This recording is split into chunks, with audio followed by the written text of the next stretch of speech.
एक चिड़िया रहती थी। वह दिल की बहुत ही नेक और बहुत ही अच्छी चिड़िया थी और सभी की हमेशा मदद करती थी। जब भी कोई मुसीबत में होता तो वह उसकी मदद जरूर करती थी। उसकी इस नेक दिल की वजह से जंगल के पक्षी भी उससे बहुत प्यार करते थे। एक दिन टूनी चिड़िया रास्ते में कहीं जा रही होती है कि वह देखती है कि कालू कौवा अपने छत की मरम्मत कर रहा है। अरे कालू भैया, क्या हुआ? आप इतनी तेज धूप में क्या कर रहे हो? कुछ नहीं टूनी चिड़िया, वो मेरे घर की छत जरा सी कमजोर हो गई थी तो उसकी ही मरम्मत कर रहा हूँ। अरे कालू भैया, मैं भी आपकी मदद कर देती हूँ जिससे काम जल्दी खत्म हो जाएगा। अरे नहीं टूनी, मैं खुद ही ये कर लूँगा। कालू भैया, धूप बहुत तेज हो रही है और आप ज्यादा देर तक धूप में रहोगे तो बीमार हो जाओगे। मेरी बात मानो और मुझे भी आपकी मदद करने दो, काम जल्दी खत्म हो जाएगा। ठीक है टूनी, तुम मेरी मदद करवा दो, पर टूनी ठीक करवाने के बाद तुम मेरे घर चलना होगा। मैं तुम्हें कुछ मिठाई खिलाऊंगा जो तुम्हें बहुत पसंद आएगी। ठीक है भैया। और टूनी चिड़िया उस घर की छत को ठीक कर देती है। टूनी अपने घर पर आ जाती है और वह बहुत खुश होती है। लगता है आज रात को बहुत तेज तूफान आने वाला है। मैं सभी को बोल देती हूँ कि वे सभी अपना अपना ध्यान रखें। अरे अरे टूनी, क्या बात है बहन, तुम भी ना बस सबकी बिना फालतू में ही चिंता करती रहती हो। तुम्हारी तो कोई परवाह करता नहीं। अरे नहीं बहन, ऐसा नहीं है। ये सभी तो मुझसे बहुत प्यार करते हैं और मैं भी इनसे बहुत प्यार करती हूँ। ये सभी मेरा ख्याल रखते हैं। बस बहन, झूठ उतना ही बोला करो जो यकीन हो जाए। मुझे सब पता है कि कौन कैसा है। नहीं नहीं बहन, ऐसा नहीं है। बहन, इस बात का तुम्हें उस दिन पता चल जाएगा जब तुम किसी मुसीबत में पड़ोगी और जब यही पक्षी तुम्हारी कोई चिंता नहीं करेंगे। तब तुम इस बात को याद करोगी और रोगी कि तुमने मेरी बात क्यों नहीं मानी। ऐसी बात नहीं है बहन, ये सभी मेरी मदद करने के लिए जरूर आगे आएंगे, मुझे पता है। बहन, तुम जरूरत से ज्यादा अच्छी हो ना, इसीलिए तुम्हें सभी अपने जैसे लगते हैं। जैसे तुम भोली भाली हो ना, तुम्हें भी सब भोले भाले ही दिखाई देते हैं। तुम्हें भी पता यह सभी तुम्हारा फायदा उठाने की कोशिश करते हैं। ऐसा कहकर चील वहाँ से चली जाती है और टूनी अपने खाने की तलाश में निकल जाती है। कुछ दूर तक टूनी खाने की तलाश में घूमती रहती है कि तभी वह देखती है कि कुछ कौवे एक तोती को पकड़कर उसे उसका खाना छीन रहे होते हैं। टूनी ये सब देख रही होती है। वह तोती की मदद करने उसके पास जाती है। अरे काले कौवे, छोड़ दो इस तोती को, क्यों इसका खाना छीन रहे हो? इस बेचारी ने कितनी मेहनत से उस खाने की तलाश की होगी। तुम कौन हो जो इतनी बकबक कर रही हो? क्या चाहती हो तुम? मैं सिर्फ इतना चाहती हूँ कि तुम सभी उसकी मेहनत की चीज उससे मत छीनो, बल्कि खुद मेहनत से खाओ और कमाओ। अरे चिड़िया, अपना मुंह बंद कर, कब से बाग बाग किए जा रही है। नहीं छोड़ते इसे, क्या कर लेगी तू?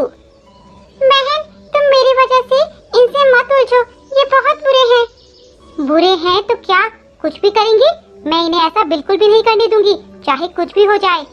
अच्छा तो आजा, पहले तुझे ही सबक सिखाते हैं, बहुत जुबान चल रही है तेरी। ऐसा कहकर टूनी चिड़िया तोती को बचाने के लिए उस कौवे से भिड़ जाती है और उन कौवे से उस तोती को बचा लेती है। अरे बहन, इसकी कोई जरूरत नहीं है। बहन, तुमने मेरी जान बचाई और जान बचाते बचाते खुद ही जख्मी हो गई, तो मेरा भी फर्ज बनता है कि मैं तुम्हारी मदद करूं। बहन, आज के जमाने में कोई किसी की मदद नहीं करना चाहता और ऐसे में तुम बिना किसी जान पहचान के सबकी मदद करती रहती हो। बहन, कभी भी तुम्हें मेरी जरूरत पड़े तो मुझे जरूर याद करना, मैं तुम्हारी जरूर मदद करूंगी बहन। हाँ हाँ बहन, क्यों नहीं। जब वह अपने घर की ओर जा रही थी तो वह देखती है कि उसका पड़ोसी कबूतर जोर जोर से रो रहा होता है। वह उसके पास जाकर पूछती है, कबूतर भाई, क्या हुआ, आप रो क्यों रहे हो? क्या बताऊं बहन, मैं बहुत मजबूर हूँ। कबूतर भाई, आप मुझे बताइए, मैं आपकी जरूर मदद करूँगी। टूनी बहन, मेरी बच्ची की तबीयत अचानक से खराब हो गई है। जब मैं उसको हॉस्पिटल लेके गया तो वहाँ उसका चेकअप करवाया तो डॉक्टर ने बोला कि मेरी बच्ची को कैंसर है। उसको अगर बचाना है तो बहुत सारा पैसा लगेगा। मैं इतना पैसा कहाँ से लाऊंगा, यही सोचकर रो रहा था। आखिर मैं गरीब कबूतर और कर भी क्या सकता हूँ रोने के अलावा। भाई, आप चिंता न करें, सब कुछ ठीक हो जाएगा, मैं आपकी मदद करूँगी। पर बहन, तुम मेरी मदद कैसे करोगी? भाई, आप ज्यादा न सोचो, मैंने अपने जरूरत के लिए कुछ पैसे जोड़े थे, वही पैसे मैं आपको देना चाहती हूँ। बहन, मैं तुमसे वो पैसे कैसे ले सकता हूँ? वो तुम्हारी जरूरत के पैसे हैं और तुम्हें उनकी जरूरत पड़ सकती है। भाई, मुझे अभी उनकी कोई जरूरत नहीं है, इसीलिए मैं आपको वो दे रही हूँ। जब मुझे जरूरत होगी तो मैं आपसे बोल दूंगी, ठीक है? टूनी बहन, तुम बहुत अच्छी हो। तुम्हारे जैसा और कोई नहीं जो किसी के बारे में इतना सोचता हो। ऐसा कहकर टूनी चिड़िया कबूतर को अपनी जरूरत के लिए इकट्ठे किए पैसे उसे दे देती है और इस तरह टूनी चिड़िया कबूतर की बच्ची की जान बचा लेती है। टूनी बहन, अब मेरी बच्ची बिल्कुल ठीक है। यह सिर्फ तुम्हारी वजह से हुआ है, वरना मेरी बच्ची आज इस दुनिया में न होती। अरे कबूतर भैया, शुभ शुभ बात करो, ऐसा नहीं बोलना चाहिए। बहन, मेरी बच्ची को नई जिंदगी तुम्हारी वजह से मिली है। तुम्हारा बहुत बहुत शुक्रिया बहन। मुझे समझ नहीं आ रहा तुम्हारा ये एहसान मैं कैसे उतारूंगा। कैसा एहसान भैया? ये तो मेरा फर्ज था।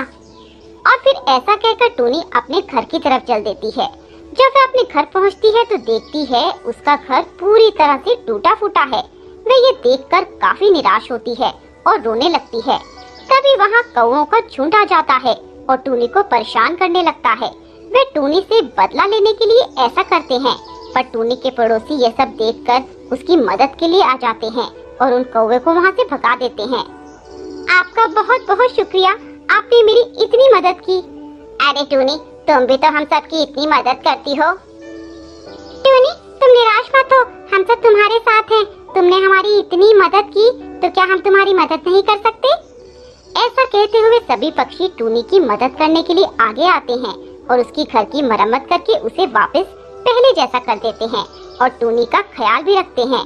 यह देखकर वे बहुत खुश होती है कि यह सब उसके लिए कितना कुछ कर रहे हैं। टूनी उन सभी का बहुत धन्यवाद करती है और सभी मिलजुल कर रहते हैं।